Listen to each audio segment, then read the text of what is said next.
नमस्कार दोस्तों, स्वागत है आपका करंट अफेयर डीप डाइव में। आज की वीडियो में हम आज के महत्वपूर्ण करंट अफेयर्स जानेंगे जो यूपीएससी, एसएससी, आरआरबी और स्टेट पीसीएस परीक्षाओं के लिए बेहद महत्वपूर्ण हैं। सबसे पहले पर्यावरण और उपभोग के उस चक्र पर बात करते हैं जिसे अक्सर नज़रअंदाज कर दिया जाता है। 30 मार्च को संयुक्त राष्ट्र अंतर्राष्ट्रीय शून्य अपशिष्ट दिवस यानी international day of zero waste मनाता है। ये एक बहुत ही महत्वपूर्ण पहल है, खासतौर पर इसके इस साल के फोकस को देखते हुए। बिल्कुल, 2026 के लिए जो थीम तय की गई है वो सीधे तौर पर हमारी अलमारी पर निशाना साधती है। थीम है textile and fashion waste management. अगर एक एनालॉजी से समझें तो फास्ट फैशन आज के समय में पर्यावरण के लिए बिल्कुल जंक फूड की तरह हो गया है। जंक फूड वाला ये उदाहरण बहुत सटीक है, क्योंकि देखिए, जिस तरह जंक फूड शरीर में जाकर ऐसी कैलोरीज छोड़ता है जिसे प्रोसेस करना मुश्किल होता है, वैसे ही टेक्सटाइल इंडस्ट्री का कचरा पृथ्वी के लिए अपचनीय है। मतलब वो कभी पूरी तरह से खत्म नहीं होता। बिल्कुल नहीं। जब हम फास्ट फैशन की बात करते हैं तो समस्या सिर्फ ये नहीं है कि कपड़े फेंके जा रहे हैं। समस्या ये है कि उन कपड़ों को बनाने में जो माइक्रोप्लास्टिक्स और बेतहाशा पानी इस्तेमाल होता है वो कभी वापस रिकवर नहीं हो पाता। एक सूती टी शर्ट बनाने में ही लगभग 2700 लीटर पानी लग जाता है। 2700 लीटर सिर्फ एक टी शर्ट के लिए? ये तो मतलब डराने वाला आंकड़ा है। हाँ, इसीलिए ये जो जीरो वेस्ट का कंसेप्ट है, ये सिर्फ कचरा कम करने के बारे में नहीं है। ये पूरी की पूरी सर्कुलर इकोनॉमी या रीयूज और रिसाइकल के तंत्र को स्थापित करने की एक जद्दोजहद है। और अगर परीक्षा के नजरिए से देखें तो ये संयुक्त राष्ट्र महासभा के रेजोल्यूशन A/RES/77/161 से जुड़ा है। काफी लंबा नंबर है, लेकिन नोट्स बनाने वालों के लिए जरूरी है। हाँ, और ये सीधे तौर पर सस्टेनेबल डेवलपमेंट गोल यानी SDG 12 के तहत आता है, जो रिस्पॉन्सिबल कंजम्पशन एंड प्रोडक्शन की बात करता है। कि पुरानी प्लास्टिक की बोतल से नई बोतल बन गई। लेकिन कपड़ों के मामले में ये सर्कुलर इकोनॉमी काम कैसे करती है?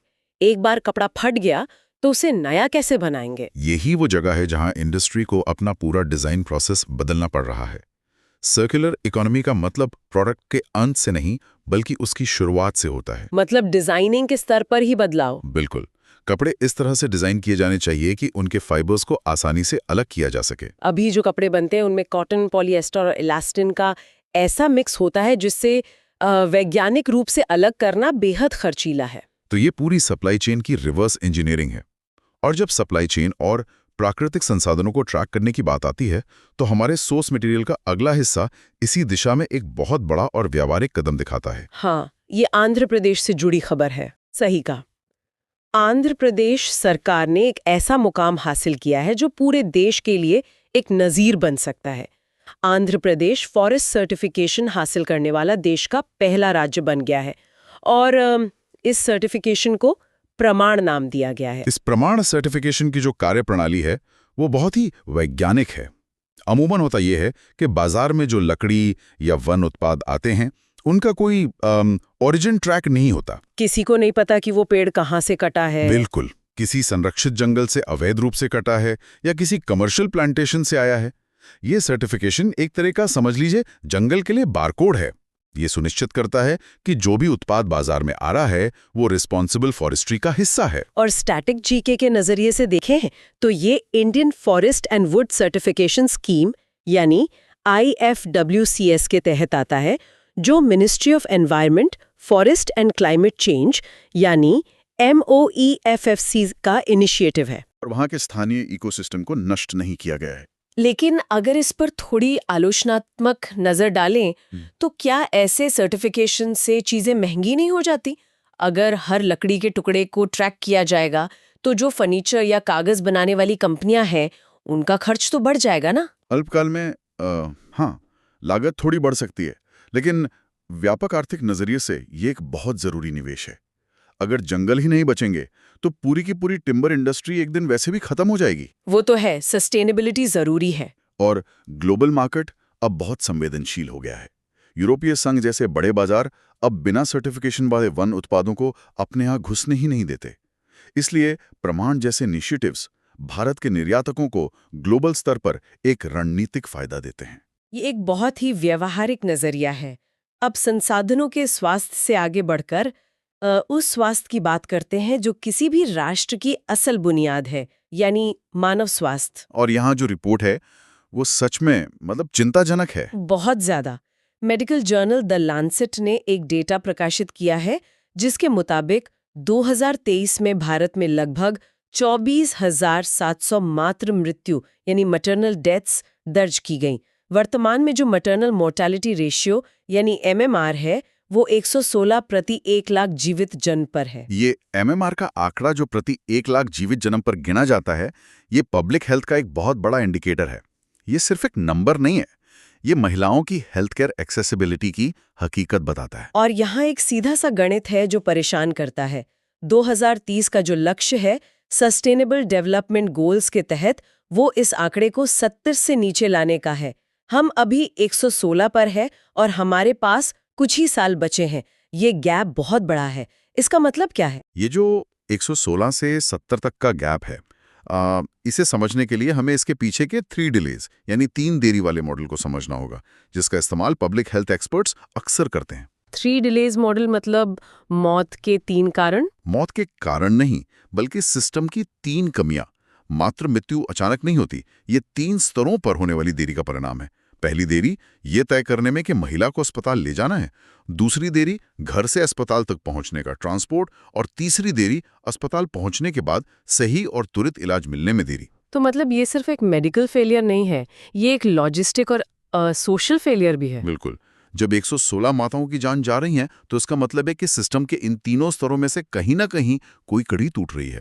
कुपोषण और एनीमिया जैसी समस्याएं तो हैं ही, लेकिन हेल्थ केयर एक्सेसिबिलिटी सबसे बड़ा रोड़ा है। और नेशनल फैमिली हेल्थ सर्वे यानी NFHS के डेटा भी अक्सर इसी तरफ इशारा करते हैं। हाँ, 2030 तक इसे 70 से नीचे लाना असंभव नहीं है, लेकिन इसके लिए सिर्फ अस्पताल बनाना काफी नहीं होगा।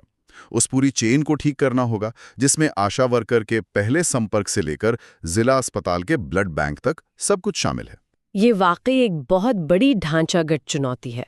अब ये जो नियंत्रण और संस्थागत ढांचे की बात है, चाहे वो एक जंगल को बचाने के लिए हो या स्वास्थ्य सुविधाओं तक पहुंच बनाने के लिए, ये नियंत्रण अब एक बहुत ही निजी और मनोवैज्ञानिक दायरे में प्रवेश कर रहा है। आप डिजिटल हेल्थ की बात कर रही हैं, है ना? जी बिल्कुल। आज के सोर्स मटेरियल का अगला हिस्सा ये सोचने पर मजबूर करता है कि क्या सरकार को ये तय करने का अधिकार है कि एक व्यक्ति अपना खाली समय कैसे बिताएगा? हमारे पास 2 अलग-अलग जगहों से रिपोर्ट्स हैं। एक कर्नाटक से है और एक यूके से। हाँ, पहली खबर कर्नाटक से है, जहां राज्य सरकार ने 16 साल से कम उम्र के छात्रों के लिए डिजिटल यूसेज कंट्रोल पॉलिसी बनाई है ताकि उनका सोशल मीडिया उपयोग सीमित किया जा सके। और दूसरी तरफ यूनाइटेड किंगडम ने बच्चों के लिए एक सख्त स्क्रीन टाइम गाइडलाइन जारी की है। यूके की गाइडलाइन काफी स्पष्ट है। 2 साल से कम उम्र के लिए 0 स्क्रीन टाइम और 2 से 5 साल के बच्चों के लिए दिन में अधिकतम 1 घंटा। अब यहाँ एक कड़ा सवाल उठता है, क्या ये सरकारों का ओवररीच नहीं है? क्या डिजिटल डाइट अब फिजिकल डाइट की तरह ही सख्त होती जा रही है? राज्य अचानक से हमारे लिविंग रूम और स्मार्टफोन्स के अंदर मतलब पुलिसिंग क्यों कर रहा है? ये सवाल बहुत लाजमी है, लेकिन सरकारों को ये कदम इसलिए उठाना पड़ रहा है क्योंकि वे अब इसे पर्सनल चॉइस नहीं बल्कि एक पब्लिक हेल्थ क्राइसिस मान रहे हैं। इसे समझने के लिए न्यूरोबायोलॉजी को देखना होगा। मतलब स्क्रीन का सीधा असर दिमाग पर? बिल्कुल। 5 साल से कम उम्र के बच्चों का दिमाग बहुत तेजी से विकसित हो रहा होता है। जब वो लगातार स्क्रीन देखते हैं तो उनके दिमाग में डोपामिन के ऐसे लूप्स बन जाते हैं जो किसी भी नशे की लत के समान होते हैं। इससे उनका ध्यान केंद्रित करने का दायरा सिकुड़ जाता है और एंग्जाइटी बढ़ती है। तो एक तरह से सरकारें तकनीक को वैसे ही रेगुलेट करने की कोशिश कर रही हैं जैसे उन्होंने कभी तंबाकू या सिगरेट को किया था। ये तुलना काफी हद तक सही है। हालांकि ध्यान देने वाली बात यह है कि यूके की जो नीति है वो एक एडवाइजरी है, कोई कानून नहीं। वो माता पिता को सिर्फ एक वैज्ञानिक आधार दे रही है। लेकिन कर्नाटक सरकार का कदम एक औपचारिक पॉलिसी है। इसका मतलब है कि डिजिटल वेल-बीइंग अब वैश्विक स्तर पर एजुकेशन पॉलिसी का एक अनिवार्य हिस्सा बन रहा है। सही कहा। जब टेक कंपनियां अपने ऐप्स को ऐसा डिजाइन कर रही हैं कि बच्चे उनसे चिपके रहें, तो माता-पिता अकेले इस एल्गोरिदम से नहीं लड़ सकते। वहाँ एक बड़े संस्थागत हस्तक्षेप की जरूरत महसूस की जा रही है। एल्गोरिदम और डिजिटल दुनिया के खतरे सिर्फ लत तक सीमित नहीं है। इसका एक बहुत ही डार्क और आपराधिक पहलू भी है, जो सीधे तौर पर लोगों की गाढ़ी कमाई और सुरक्षा पर हमला कर रहा है। यहाँ हम हरियाणा पुलिस के नए इनिशिएटिव की बात कर रहे हैं। बिल्कुल। हरियाणा पुलिस ने साइबर क्राइम से लड़ने के लिए अभेद्य नाम का एक ऐप लॉन्च किया है। इसका मकसद इंटरनेशनल स्कैम कॉल्स और एक्सटॉर्शन यानी वसूली के बढ़ते मामलों पर लगाम लगाना है। यह आज के समय की एक बहुत बड़ी जरूरत है। लेकिन यहाँ एक तकनीकी सवाल ये उठता है कि एक आम सा मोबाइल ऐप जो यूजर अपने फोन में इंस्टॉल करेगा, वो उन इंटरनेशनल हैकर्स या स्कैमर्स को कैसे रोक सकता है जो दुनिया के किसी दूसरे कोने में बैठे हैं? देखिए, ये ऐप सिर्फ एक स्टैंडअलोन एप्लीकेशन नहीं है। ये दरअसल एक बहुत बड़े इंटेलिजेंस नेटवर्क का फ्रंट एंड है। इसमें सस्पिशियस कॉल्स डिटेक्शन और फ्रॉड अलर्ट्स के जो फीचर्स हैं, वो एक बड़े डेटाबेस से जुड़े हैं। वो डेटाबेस कौन सा है? इसके पीछे Indian cyber crime coordination centre यानी I4C की बहुत बड़ी भूमिका है। जब भी किसी एक नंबर या रूटिंग पैटर्न से कोई फ्रॉड होता है, तो वो उस राष्ट्रीय डेटाबेस में फ्लैग हो जाता है। मतलब ये एक कलेक्टिव इम्यूनिटी की तरह काम करता है। अगर किसी एक इंसान के साथ फ्रॉड की कोशिश हुई और उसने रिपोर्ट किया, तो वो पैटर्न ऐप के जरिए बाकी सब के लिए ब्लॉक हो जाएगा। बिल्कुल। साइबर क्राइम में सबसे बड़ी चुनौती यही है कि अपराधी कोई भौतिक सीमा पार नहीं कर रहा है। इसलिए पारंपरिक पुलिसिंग, जहां पुलिस की गाड़ी गश्त लगाती है, यहां काम नहीं आती। यहाँ पुलिसिंग को एल्गोरिथम्स और रियल टाइम डेटा शेयरिंग के जरिए करना होता है। अभेद्य ऐप इसी बात का उदाहरण है कि कैसे कानून व्यवस्था को अब गलियों से निकलकर डेटा पैकेट्स के बीच स्थापित किया जा रहा है। सही कहा। ये बात हुई डिजिटल दुनिया की सीमाओं और सुरक्षा की, लेकिन भौतिक दुनिया की सीमाओं पर जो नियंत्रण की लड़ाई चल रही है, वो भी कम नहीं है। सोर्स मटेरियल में एक बहुत ही हाई स्टेक्स खबर है जो दुनिया भर की अर्थव्यवस्थाओं की धड़कन रोक सकती है। ये स्ट्रेट ऑफ हॉर्मुज वाला मुद्दा है, जो जियोपॉलिटिक्स के लिहाज से बहुत क्रिटिकल है। हाँ, स्ट्रेट ऑफ हॉर्मुज में शिपिंग सिक्योरिटी को लेकर 22 देशों ने एक सहयोग पहल शुरू की है। ये कोई आम जलमार्ग नहीं है, ये पर्शियन गल्फ को अरेबियन सी से जोड़ता है। लेकिन 22 देशों को एक साथ आने की जरूरत क्यों पड़ गई? ऐसी क्या बात है इस जगह में? इसे समझने के लिए हॉर्मुज की भौगोलिक स्थिति और वहां से गुजरने वाले व्यापार के वॉल्यूम को देखना होगा। ये जलमार्ग अपने सबसे संकरे हिस्से में केवल 21 मील चौड़ा है, और उसमें भी जो शिपिंग लेन है, जहां से बड़े सुपर टैंकर्स गुजर सकते हैं, वो और भी संकरी है। एक तरह का वी शेप्ड चोक पॉइंट है ये। बिल्कुल। दुनिया भर के समुद्र के रास्ते होने वाले तेल व्यापार का लगभग 1/3 हिस्सा इसी छोटे से चैनल से होकर निकलता है। ये ग्लोबल एनर्जी सप्लाई चेन का सबसे क्रिटिकल चोक पॉइंट है। 1/3? मतलब अगर ये रास्ता कुछ हफ्तों के लिए भी ब्लॉक हो जाए, तो दुनिया भर में पेट्रोल पंप सूखने लगेंगे। ठीक यही कारण है कि ये इतनी बड़ी चिंता का विषय है। ये एक ऐसा हॉटस्पॉट है जहां राजनीतिक तनाव, जैसे कि मध्य पूर्व में कोई संघर्ष, सीधे तौर पर जहाजों के लिए खतरा बन जाता है। ड्रोन हमले, पायरेसी या किसी देश द्वारा इसे ब्लॉक करने की धमकी, ये सब एक ग्लोबल मंदी आ सकते हैं। इसीलिए 22 देश, जिनके शायद आपस में कई मतभेद हों, वे भी इस रास्ते को खुला रखने के लिए एक साथ आ रहे हैं। हाँ, क्योंकि इसके बिना ग्लोबल इकोनॉमी ताश के पत्तों की तरह ढह जाएगी। और जब ग्लोबल एनर्जी मार्केट में इस तरह की संवेदनशीलता हो, तो ऊर्जा पैदा करने वाले किसी भी बड़े देश का एक छोटा सा फैसला पूरी दुनिया में भूचाल ला सकता है। रूस ने ठीक ऐसा ही एक फैसला लिया है। रूस का पेट्रोल एक्सपोर्ट बैन? बिल्कुल। रूस ने पेट्रोल निर्यात पर प्रतिबंध लगा दिया है, जो 1 अप्रैल से 31 जुलाई 2026 तक लागू रहेगा। अब यहाँ मुझे एक चीज समझ नहीं आ रही है।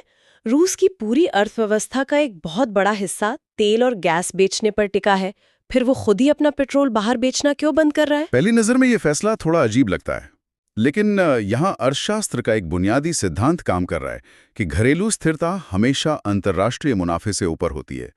रूस के इस कदम का मुख्य उद्देश्य अपनी डोमेस्टिक सप्लाई को स्टेबलाइज करना है। मतलब देश के अंदर पेट्रोल की कमी हो रही थी? हाँ, कई बार ऐसा होता है कि देश की रिफाइनरीज मेंटेनेंस के दौर से गुजर रही होती हैं, या देश के अंदर अचानक मांग बढ़ जाती है, ऐसे में स्थानीय बाजार में पेट्रोल की कीमतें आसमान छूने लगती हैं। और अगर देश के अंदर पेट्रोल महंगा हुआ तो ट्रांसपोर्ट महंगा होगा और फिर हर चीज की कीमत बढ़ जाएगी, यानी भयंकर महंगाई। बिल्कुल। और घरेलू महंगाई किसी भी सरकार के लिए सबसे बड़ा खतरा होती है। इसीलिए रूस ने बाहरी बाजार से सप्लाई काटकर उस पेट्रोल को अपने देश के अंदर झोंकने का फैसला किया है ताकि कीमतें नियंत्रण में रहें। लेकिन इसका साइड इफेक्ट ये होता है कि जब रूस जैसा बड़ा खिलाड़ी ग्लोबल मार्केट से अपनी सप्लाई रोक लेता है तो अंतर्राष्ट्रीय बाजार में तेल की कमी हो जाती है। और दुनिया भर में कीमतें बढ़ने लगती हैं। ये एक परफेक्ट उदाहरण है कि कैसे एक देश का आंतरिक फैसला मतलब ग्लोबल इन्फ्लेशन का कारण बन सकता है। एक तरफ तेल को लेकर ये उठापटक चल रही है और दूसरी तरफ माल और लॉजिस्टिक्स को तेजी से एक जगह से दूसरी जगह पहुंचाने की एक बिल्कुल नई तकनीक सामने आई है। जापान ने एक नया कीर्तिमान स्थापित किया है। ये कार्गो बुलेट ट्रेन वाला प्रोजेक्ट है जो बहुत ही इनोवेटिव है। हाँ, जापान ने फ्रेट ओनली यानी केवल माल ढुलाई के लिए बुलेट ट्रेन शुरू की है। ये ट्रेन लगभग 275 किलोमीटर प्रति घंटे की रफ्तार से दौड़ती है। सबसे ज्यादा हैरान करने वाली बात यह है कि उन्होंने कोई नया ट्रैक नहीं बनाया, बल्कि मौजूदा शिनकानसेन पैसेंजर ट्रेन को कन्वर्ट किया है। इंजीनियरिंग के लिहाज से ये एक बहुत बड़ी छलांग है। शिनकानसेन जापान की हाई स्पीड रेल का नेटवर्क है और इसके ऑपरेटर JR ईस्ट ने ये कन्वर्जन किया है। एक पैसेंजर ट्रेन और एक कार्गो ट्रेन के डायनामिक्स बिल्कुल अलग होते हैं। मतलब वजन और बैलेंस का फर्क। बिल्कुल। जब आप यात्रियों को हटाकर भारी भरकम पैलेट्स और कंटेनर्स रखते हैं तो ट्रेन का गुरुत्वाकर्षण का केंद्र यानी सेंटर ऑफ ग्रेविटी और सस्पेंशन की जरूरतें पूरी तरह बदल जाती हैं। इतनी तेज रफ्तार पर ट्रेन का एरोडायनेमिक बैलेंस बनाए रखना बहुत चुनौतीपूर्ण होता है। लेकिन माल ढुलाई के लिए इतनी तेज रफ्तार की जरूरत क्या है? मालगाड़ियां तो अमूमन धीमी ही होती हैं। क्योंकि यहाँ बात कोयला या सीमेंट ढोने की नहीं हो रही है। ये high value time sensitive goods के लिए है, जैसे कि माइक्रोचिप्स, मेडिकल सप्लाईज या ताज़ा उच्च गुणवत्ता वाला भोजन। अच्छा, जो सामान आमतौर पर हवाई जहाज से भेजा जाता है। सही पकड़े। एयर फ्रेट बहुत खर्चीला और पर्यावरण के लिए नुकसानदेह होता है। जापान की एक cargo bullet train air freight की रफ्तार को जमीन पर उतार रही है, वो भी बहुत कम कार्बन फुटप्रिंट के साथ। ये वाकई सप्लाई चेन की दुनिया में एक गेम चेंजर है। और लॉजिस्टिक्स और इंफ्रास्ट्रक्चर के इसी गेम को भारत भी तेजी से बदल रहा है। इसका एक ताज़ा उदाहरण है नोएडा इंटरनेशनल एयरपोर्ट, जिसे जेवर एयरपोर्ट भी कहा जाता है, जिसका हाल ही में उद्घाटन हुआ है। ये दिल्ली NCR का दूसरा इंटरनेशनल एयरपोर्ट है जो गौतम बुद्ध नगर UP में स्थित है। इसके फेज 1 की कैपेसिटी की बात करें तो ये सालाना लगभग 12 मिलियन यानी 1.2 करोड़ यात्रियों को हैंडल करेगा और भविष्य में ये क्षमता 70 मिलियन तक पहुंच जाएगी। लेकिन यहाँ जो सबसे ज्यादा चर्चा का विषय है वो है इसका PPP मॉडल यानी पब्लिक प्राइवेट पार्टनरशिप। क्या बड़े प्रोजेक्ट्स को बनाने का ये सबसे कारगर तरीका बन गया है? हाँ, ये सबसे कारगर तरीका जरूर बन गया है।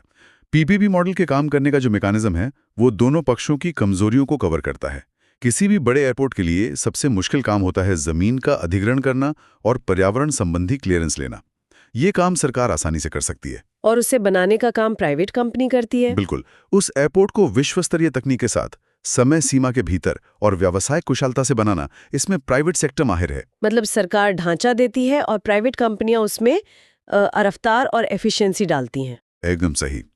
और ये एयरपोर्ट सिर्फ यात्रियों की भीड़ को कम नहीं करेगा, बल्कि गौतम बुद्ध नगर और आसपास के क्षेत्रों को एक ग्लोबल लॉजिस्टिक हब में तब्दील कर देगा। इतनी भारी भरकम अर्थव्यवस्था, जियोपॉलिटिक्स और नीतियों की बातों के बाद अब थोड़ा रुख करते हैं मानवीय उपलब्धियों की ओर, जो खेल और सिनेमा की दुनिया से हैं। हाँ, ये भी परीक्षा और सामान्य ज्ञान के लिए बहुत जरूरी हिस्से हैं। बिल्कुल। भारतीय हॉकी के एक बहुत ही उम्दा खिलाड़ी गुरजंत सिंह ने इंटरनेशनल हॉकी से संन्यास ले लिया है। उनके नाम 130 से ज्यादा अंतर्राष्ट्रीय मैच और 33 गोल दर्ज हैं। गुरजंत सिंह का करियर सिर्फ आंकड़ों तक सीमित नहीं है। उनकी सबसे बड़ी पहचान ये है कि वो 2016 की जूनियर हॉकी वर्ल्ड कप विजेता टीम का हिस्सा थे। वो जीत जिसने भारतीय हॉकी को एक नई दिशा दी थी। हाँ, उस जीत ने साबित किया था कि भारत के पास एक ऐसा टैलेंट पूल है जो यूरोपीय शैली की मतलब आक्रामक और तेज हॉकी खेल सकता है।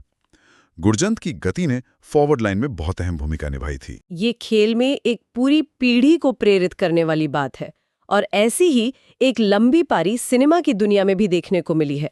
नंदमुरी बालकृष्ण को IFFD 2026 में लाइफ टाइम अचीवमेंट अवार्ड से सम्मानित किया गया है। तेलुगु सिनेमा में उनका योगदान 5 दशकों से भी ज्यादा का रहा है। 50 साल से अधिक समय तक प्रासंगिक बने रहना, ये अपने आप में एक चमत्कार सा लगता है। और ये चमत्कार सिर्फ समय काटने से नहीं होता। सिनेमा जैसी कला जो हर दशक में बदलती है, उसमें 50 साल तक टिके रहने का मतलब है कि उस इंसान ने खुद को बार बार रीइन्वेंट किया है।